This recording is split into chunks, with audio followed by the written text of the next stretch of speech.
Mä kerron sulle nyt tunnustuksen. Älä nukahda.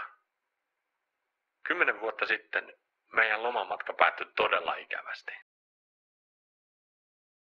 Itse asiassa se tapahtui täsmälleen samalla tavalla kuin Inkerin suomalaisen reissu viime viikolla. Luit varmaan lehdestä.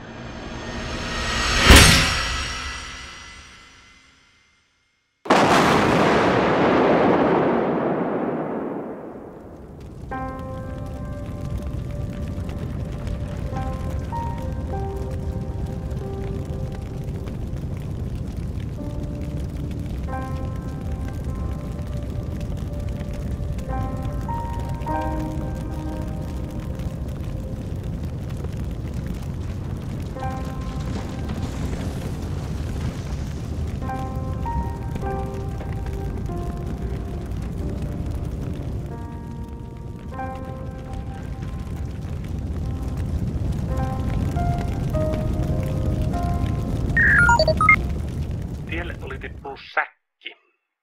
Iso viljasäkki. Joltain farmarilta. Se oli sen verran iso, että me katsottiin tarpeelliseksi mennä siirtämään se. Ettei kukaan muu aja siihen. Mutta sitten sattui iso onnettomuus. Voi vitsi. Aika rankka juttu. Näin on. Aika ikävältä näyttää. Näetkö kuka se oli? Ketä se tarkoittaa? Näetkö kenet ne nosti tuolta autosta? Sen naisen. Niin. Näetkö kuka se oli? En. Se on se poliitikko. Tää. No se poliitikko, se suomalainen. Ootko tosissas?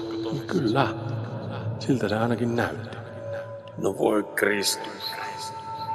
Se tarkoittaa sitä, että media on täällä paikalla ihan minä hetkenä hyvänsä. Täytyy toimia nopeasti. Mitä me tiedetään? Mistä hälytys tuli? Ei hajuukaan. Täytyy varmistaa viestikeskus. Täällä on pakko olla joku silminnäkijä. No niin, sanot palomiehelle, että alkaa raivaamaan onnettomuuspaikkaa. Selvä.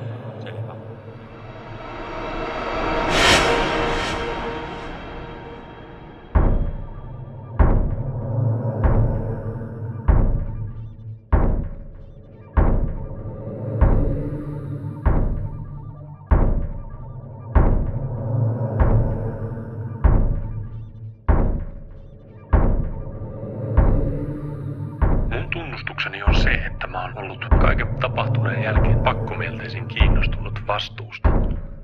Toiset kantaa vastuuta ja vastuuttomat tuottaa sitä.